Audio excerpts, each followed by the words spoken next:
Okay, so here's the thing. I get that people are super excited to point out similarities or ascribe commonalities based on what they know. The problem with that is that people all too often don't know shit. I, for example, didn't know as much as I do now on the subject before setting out to make this video.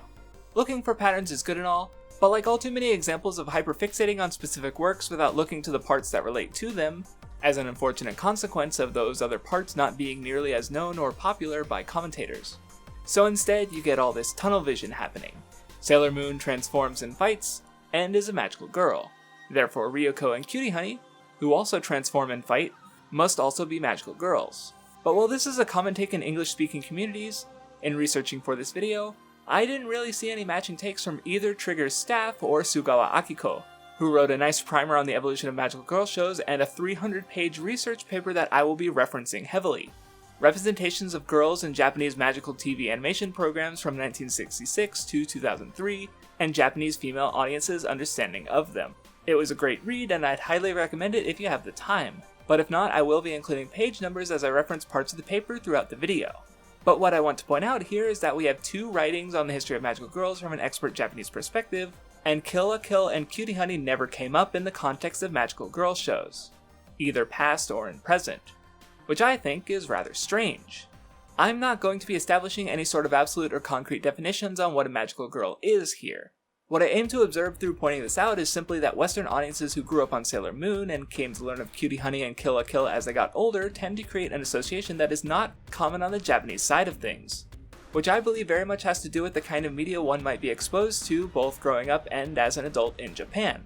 So, rather than be beholden to a narrow field of view, I want to open up the discussion in hopes of highlighting the series and influence that make up Kill LOL's identity, rather than reduce it by cutting a square peg for the round hole people want it to be in for their own association.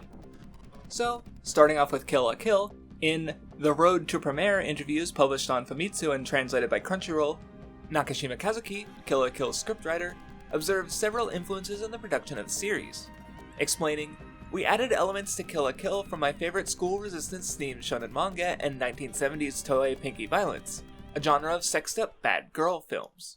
A manga by the name of Otoko Gumi was serialized in the 1970s, but there isn't a female version, is there?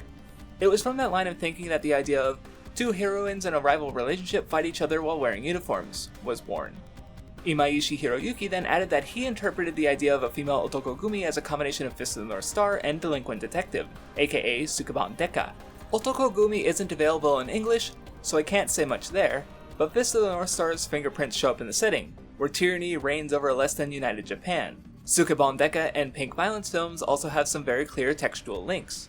Sukeban Deka follows Asumi Asaki, a girl pushed to delinquency by her bad circumstances before being enlisted by a police unit to investigate cases in areas adults cannot freely enter, her sense of justice allowing her to combat the corruption of the school system and elsewhere. While the manga is my preferred version of the story, the live-action series is much more relevant to the discussion, with the heightened focus on a sailor uniform, such as Saki's general outfit, the first ending theme of Kill LOL being an admitted reference to Sukeban Deka's ending in the same interview, and even the fingerless gloves came to mind. Hell, coincidence or not, both Saki and Ryuko are faced with a reveal about their lineage later into their respective series, with Saki being a half-sister to the antagonistic Mizuchi sisters, where Ryuko is revealed to be Satsuki's sister, both of these discoveries leading to the main character struggling with their identity.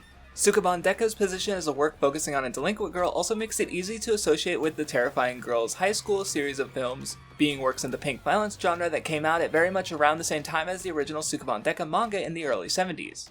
What stands out to me is that, though they wear sailor uniforms, a mark of female youth, a delinquent is inherently outcast from conformity and social norms. For women in particular, the cultural expectation often ends in marriage, the ideal wife being a Yamato Nadeshiko type, kind, gentle, obedient, and submissive. Pink violence films run as far as they can counter to this notion, being hypersexual and portraying women who are anything but benevolent and meek. They'll cause pain, fight, or even use sex as a weapon if needed. But the main characters aren't villains.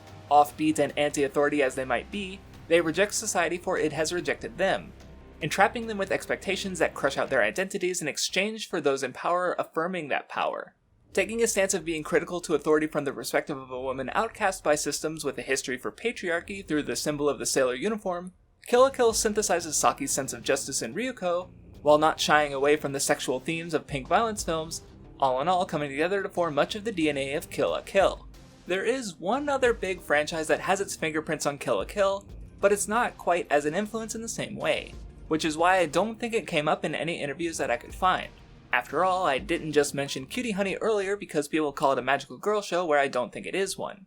While the original series is of note, considering that both Honey and Ryuko are transforming sword fighters of non-human origin with dead dads who they seek to avenge and fighting their group behind their father's death, the biggest similarities are not with the original Cutie Honey, but with Studio Gainax's Cutie Honey, which shares a fair amount of staff with Kill la Kill, to the point that I would recommend that any fan of Kill la Kill do themselves a favor and give it a look. One particularly similar event happens around the middle of both series, where the main character's power goes out of control and they're at risk of being shot by the older male support and exposition dumping character with a special bullet that specifically counters their abilities, only for their strongest female ally to bring them back to humanity through friendship and skinship. But rather than reading this as an influence, I can't avoid mentioning that the scriptwriter for both series was Nakashima Kazuki for starters, so rather than Cutie Honey specifically influencing Kill la Kill, these works are related by virtue of shared staff iterating on things they've worked on in the past. So, having established the lineage of Kill la Kill, there are actually a few associations we can make with Magical Girl series. Sushio, the character designer of Kill la Kill, did work under Umakoshi on Magical Girl works like Heartcatch Precure and Ojimajo Doremi, after all. More significantly, both Sailor Moon and Kill la Kill also heavily focus on sailor uniforms, but as it turns out, it's actually for similar reasons. In the December 2017 issue of Frau Tokyo magazine, Kakuji Naoko mentions Sukuban Deka as one of her influences, among others, including shoujo anime and manga, magical girl series like Majoko Meguchan and Mahosekai Sally, tokusatsu works, and Devilman, and it's about here, I think, where we start to see all of the similarities between works like Sailor Moon in relation to the likes of Kill la Kill or Cutie Honey. But those similarities are not what I would describe as being from Sailor Moon's identity as a magical girl series.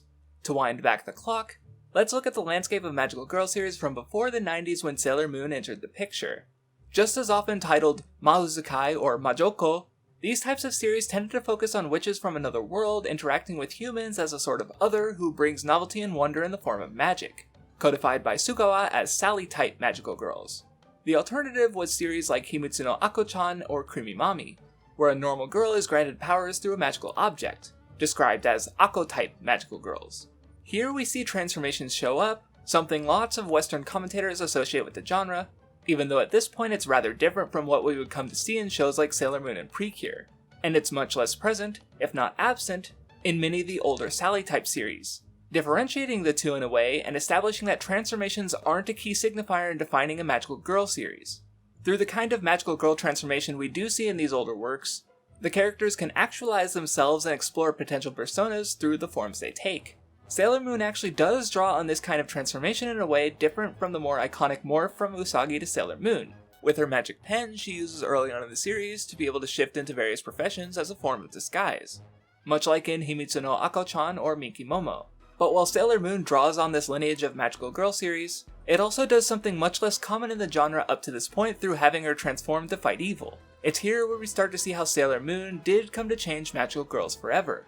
But that's not because these ideas came from nowhere. Sailor Moon was drawing on another lineage here, that of the transforming hero.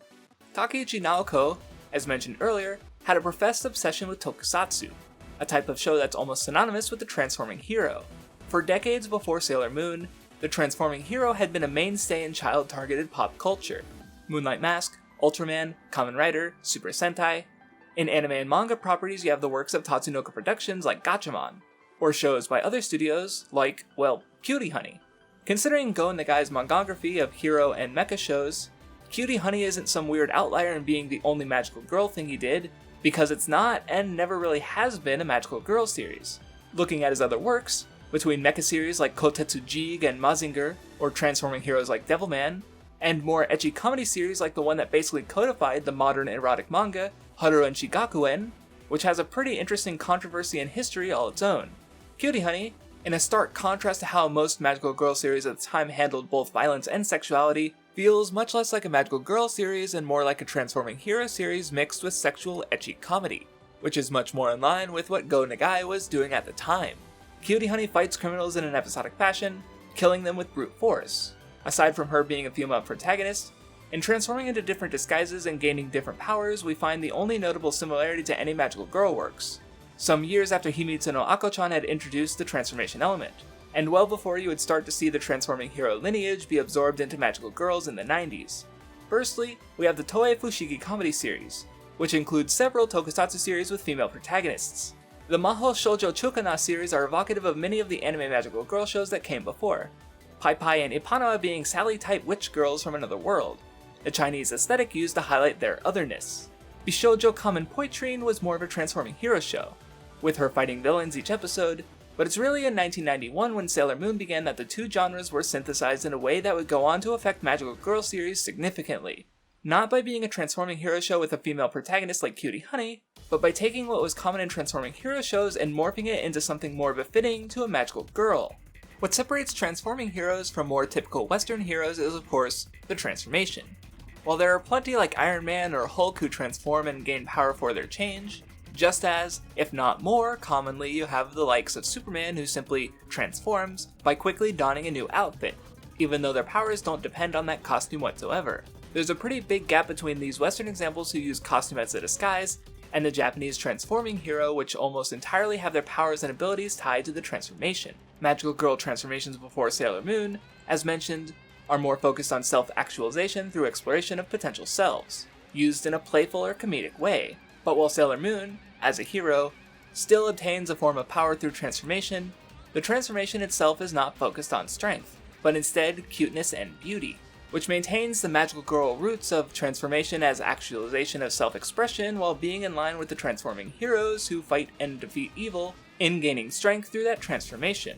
Even the power she obtains isn't a physical one like dominance through the fighting ability, guns, or blades common in other transforming heroes, but instead her abilities focus on purifying the evil in her foes rather than defeating them with overpowering force. And this is something that has persisted even to modern transforming hero magical girl series, Precure in particular continuing to use purification as a primary method of defeating foes who are usually defined by some form of negative emotion or energy. So, with all that in mind, I'm going to go back to Kill LILL for a bit. In the Road to Premiere interview, it may have been stated that the transformation wasn't even there in the beginning, but let's say for argument's sake that even though they didn't plan for the transformation element, they did include it and accidentally made something closer to a magical girl series. So, with some of the differences between magical girl series, transforming hero series, and magical girl transforming hero series, let's look at a few commonalities between magical girl series and stack them up to Kill LILL. And Cutie Honey 2, why the fuck not? It gets called a magical girl show by English speakers just as much, if not more. So, first off, as I said I didn't want to create any concrete definitions, I'll explain that this list of points isn't meant to be a descriptive list of a magical girl show needs all of these to be a magical girl show. That kind of binary definition isn't one I think is helpful to discussion by virtue of trying to fit things into boxes of yes or no statements, which isn't helpful for examining the history and evolution of a changing genre. And also, if we decide that Kill LILL is a magical girl series, then it is a radically different one. After all, I'm not trying to say that Kill LILL and Cutie Honey are by no definition a magical girl series, even if I do want to incorporate transforming heroes into the discussion. Words are fluid and contextual. However, what I do want to ask is the definition of magical girl being used in these discussions helpful to understanding the respective series in the context of the genre and its history? So, a good place as any to start is the title. The first series to use Mahou Shoujo in the title was Mahou Shoujo lilL, and going by its synopsis and what my non-Japanese fluent ass can tell from the untranslated first episode, it's very much well in line with the Mahou Sakai Sally-esque magical girl shows predating it, with a magical other from another world coming to the more mundane realm and interacting with its normal people. Prescriptively, magical girl shows are what those in the space of Japanese discourse tend to call magical girl shows, so they serve as a good place to start, but like with most of the points on this list, it's not a requirement. Plenty of magical girl shows don't use Mahou Shoujo in the title like Sally, Ako, or Megu, and to bring up the inverse, I think it's fair to feel that not every show with Mahou Shoujo in the title is for sure a magical girl show. That might be strange, and while I haven't engaged with them and have yet to decide for myself, Mahou Shoujo Tokushusen Asuka and Mahou Shoujo Site may have Mahou Shoujo in their titles, but are more debatable examples. My take is that even if a show with Mahou Shoujo in the title isn't a magical girl show, that title, for whatever purpose, still acts as the show calling attention to the genre, allowing it to force its way into discussion through demanding you consider it in relation to the genre. regardless of if you consider it a magical girl show or not. This point doesn't have specific relation to Cutie Honey or Kill lilL, as neither are called magical girl shows in the title or by any industry or academic commenters I could find. But we have to start somewhere. And if it were called Maho Shoujo Ryuko, then, well, we'd be having a different conversation, wouldn't we? Secondly, the one point I personally feel is one of the more important ones, magical girl shows need female main characters. Aside from the obvious, wouldn't they be magical boy shows? Male characters in general tend to take the back seat to the main character and her friends. Sometimes you'll get love interests, but even Tuxedo Mask isn't really part of the gang in the same way, despite being one of the most important male characters in any magical girl show I can think of. Sailor Moon's team focus was another of the major ways it would affect magical girl shows from then on, incorporating that element from transforming hero shows like Super Sentai, but again tweaking it to fit magical girls, this time through female solidarity.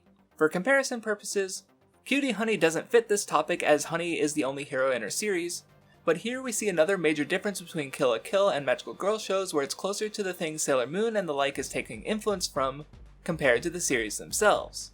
While Ryuko is alone at the start of the series, by the end she has a team of allies using a similar aesthetic and power source as her, down to sharing the relative lack of clothing, separating those aligned with nudist speech and their foes trying to cover the world, who wear far more clothing.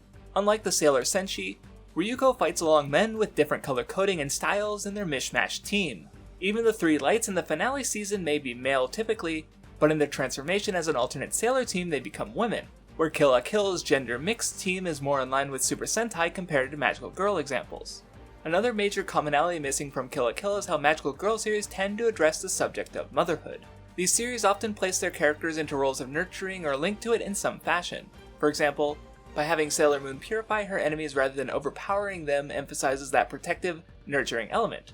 She also serves as a mother figure to Chibiusa, and plenty of other magical girl series, before and after, have main characters take on nurturing roles in short or longer terms. It's also worth noting that mother relations in particular are much more often presented positively, in stark contrast to various shoujo manga or western media with more tendency for confrontation between mother and daughter figures. Sugabon Deka is one such shoujo manga, Saki's difficult relationship with her mother Natsu being a regular source of conflict and tension for her as the struggles with her love of a parent who is outright emotionally abusive to her, something much more comparable to Kill lilL than these example magical girl works. Raigyo cast away the infant Ryuko as a failure, and only sees her children as extensions of her own will, fulfilling a position as an evil controlling parent figure to be overcome by Ryuko and Satsuki at the conclusion of their growing up story. This further acts as a microcosm of the whole conflict, with Ryuko and Satsuki representing humanity trying to escape its domination by life fibers through Raigyo, the human who gave herself completely to them.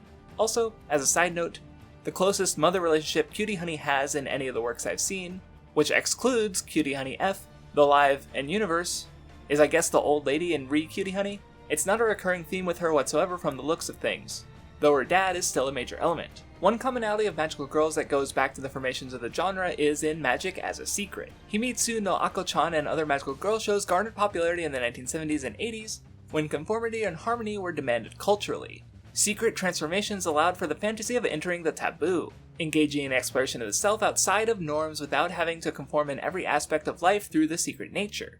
Correspondents in Sugawa's aforementioned paper who'd watched Ako-chan when they were children recalled playing in private or in all-female groups to avoid being teased by boys.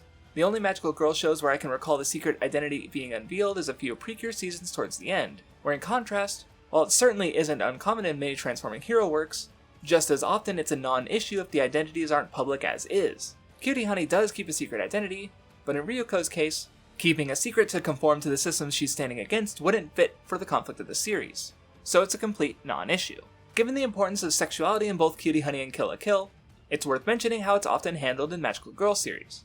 Being predominantly aimed at females, the hyper-sexualized nature of Cutie Honey and Kill lilL is rather standout, more in line with how female characters are marketed towards male audiences rather than how female characters are marketed to female audiences. In series where the sexuality is more or less absent, and distancing itself from the gendered body, it allows female viewers to not be reminded of their biological functions for reproduction. This is the case for many series aimed at girls even outside of magical girls, like Aikatsu. Even if series refer to mothering, such as in the case of Ojimajo Doremi, well, Hana came from a magical flower, further distancing the series from that biological association. When magical girl series do engage in sexuality, it's more often coquettish sexuality, While its original definitions convey connotation in attracting men, the Japanese loanword refers to a more moderate form of sexuality and cuteness within acceptable social boundaries, containing both childlike cuteness and adult sexual allure. Kill LaKill, needless to say, vastly exceeds these norms, well in line with its heritage in the form of shonen manga Cutie Honey and the pink violence films it drew from.